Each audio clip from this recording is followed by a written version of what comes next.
no kuki mutabitwubahiriza akoze kubona amani ukabona haje nk'umuntu sibyo araje umujeni kabisa akahita kubya ati uko ufite ngigishwa sha urimo dukurikirana nanjye ndo umukinnyi buriya nanjye urumva koco nagukocora agasuzuguro ariko mwego mamuna yabayeho neza. Hello mumeze mute? Amazina ni Abubakari nyine hano ngaha kuri Sibuka TV. Anga mfite umugenzi wanjye tugiye kuganira dusanzwe dukinana nyine ibintu byinshi kuri no channel gusa nyine haratubazo nyine nshaka kumubaza ngewe tu nshaka kumutubaza kuko nawe byakugirira akamaro kuko ngiye nanjye maze igihe mbibazaho cyane ko aranangaza ahubwo tudatinze reka tuvugane nawe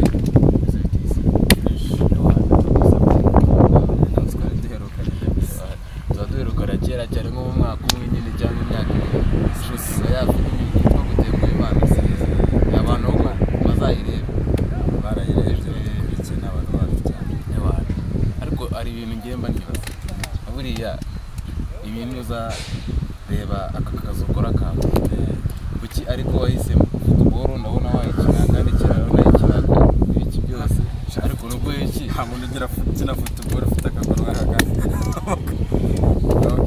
ntabwo byashoboka kabisa ndabwira abantu kubera iki wenda utavuze ngo reka nje gushaka provisoire cyangwa iki yewe mite njya kwigira kogosha provisoire rero reka ngutera gasturika provisoire muri 2010 najya gushaka provisoire kwari kubona amanota 12 none ko bikimeze nabonye inota rimwe gusa ugwari wize umva nyine nabonye inota rimwe bambaza ati se byagenze gute wabonye amanota nge ngatinya kuyivuga none ubona bibye twaricanye arambira ati no nicanye na mubyara wanjye mubyiye amanota nagize arambira ati kose wumva umutwe umeze neza namubyara ati shobora kuba nari ngo yamadayimoni kuko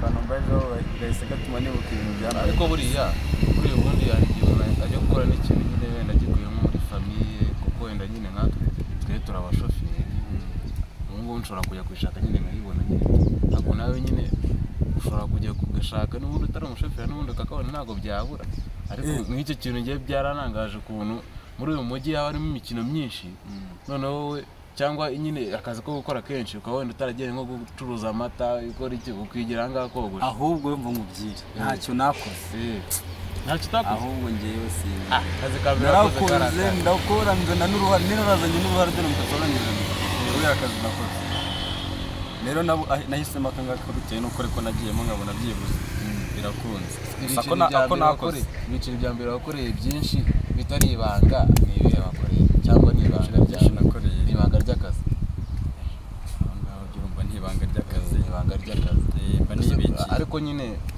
iyo umuntu akora akazi haba harimo n'imbogamizi nizihe mbogamizi ubundi abakwafiri bahura nazo iyo barimo barakora akazi kabo iyo nogoshe nk'umuntu ufite umutwe uhengama niyo mbogamizi ya mbere umunanashyura ari ukuntu umuntu afite umutwe uhengamye kandi agashaka ko uwugorora neza kandi ubwo urumva bisaba ngo ugubye ngo ugorore neza ubona ari ibintu byadanje turavunika cyane icyo cyo nyine waba ugishyize ku ruhande kuko nyine hari n'igihe umuntu akugora ahubwo hari imbogamizi ziba ari rusange ku buryo iyo ubwiye umuntu nyine avuga ati kabisa aka kazi karagoranye iyo sinakabasha mbona wenda nabasha ibi ngibi ariko ibi ngibi bitewe n'imbogamizi ntakora ibi izi mbogamizi muramo nizo za mbere ni agasuzuguro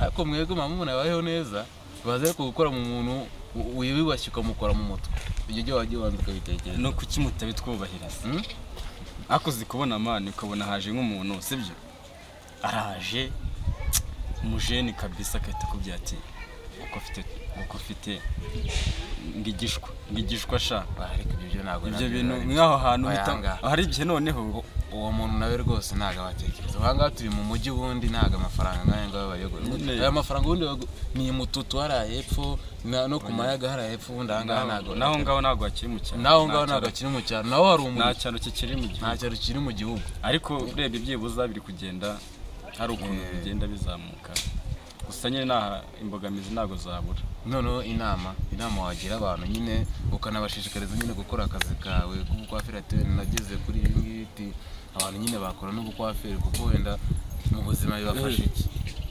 Uzo sinyina filime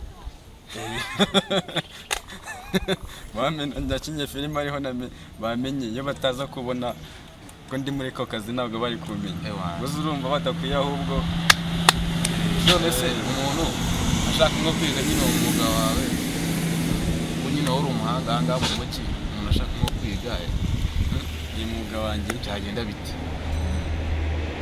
Icyo nakubwira cyo pfa kuba wumva ubikunda gusa kandi nabyiza. Urabona abantu dukorana bose urabizi ko ari njye bakoraho. N'ejo bundi noneho n'abamama nabo bizaba ari sawa n'abamama.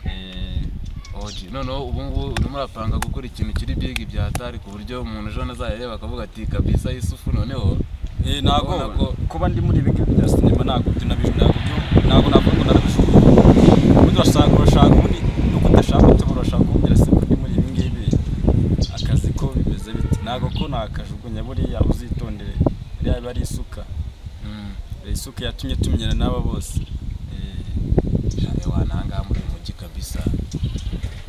Nibyo ibintu upfa kubona ko wenda bipfa kugendaho gakeya nyine, ubundi ibintu byaranze. Ariko byo kogosha byo ntago wamara iminsi ibiri wenda utarogosha n'abantu mw'icumi cyangwa 20. Twebwe tutarabona nayo muri dutanga isuku. Mukora n'akazi keza, gukora akazi kari akazi ubundi. Ahubwo se salo yawe kirimanga, salo yawe yibwira abantu nyine ku buryo bazajya banayigana n'abantu ku buryo nyine uvuga ati naha mujye muza serivisi irahari. Salo yanjye bayita Revolution Salon. Iherereye ahantu hari igicumbi cy'umuco wa Tanje. Hari ahantu bita ku Mareba ya Mutende. Urahazi ho? Mareba ya Mutende njya mareba hano ga hafi yo kwa haje gutyo muza kubigena. None reka nkubaze nanjye wambaje agahari gato. Amareba ya Mutende urayazi? Amareba asobanuye iki? Genda wejo bujya Mariba. Numva ko ari Amariba nyine abavoma. Numva ko ari Amariba. Na Mutende numva ko ari agace. Numenye ko ari inka z'umwami zanyweraga. Inka z'umwami urumva nkorera ku Gicumbi. Ubwo se inka z'umwami zavaga hari Nyanza ku Gicumbi zikaza zikagera hanga cyangwa zari ibaze nawe inka z'umwami. Ahubwo sibye no ku Gicumbi zava no mu kindi gihugu bakavuga ati inka z'umwami no munsi ziranywera imukoni zigahita zihagera. Uko banazishyira mu ndege. Wambwiye hano Revolution wayimbwiye ariko ntansobanuye neza nyine hariho umbwira akazi nyine kawe n'impamvu nyine abantu nyine babyumvise tu. None se ahubwo ko lokasiyo utahindangije neza ndangiriza lokasiyo ugire n'inama. Ubundi urabona ahantu nkorera ugira inama abantu ku buryo nyine wabakurura akazi nyine bakagakora. Aka kazi ikintu cyose akazi kawe ugakoze neza ugashyiraho umutima ubundi cyambere akazi kawe ugashyiraho umutima wawe wose. Iyo ugakunda nako karagukunda, ariko iyo utagakunze ni handi usanga umuntu akora ikintu ugasanga wapi. Ahantu nkorera urabona uri kuva i Kigali, icyapa cya mbere parikingi ya mbere imodoka ihagarara cyo kwa haje aho imodoka ihagarara urabona iri kuza ihagarara ibumoso. Ahantu nkorera birateganye ni nk'intambwe harimo nka metero 50. Ureba noneho wava i Nyanza n'ubundi niho iparika neza ku muryango kwa haje. Naho ni muri metero nka 50. Aho niho nkorera ubundi mukaza tukabakoraho rikaka.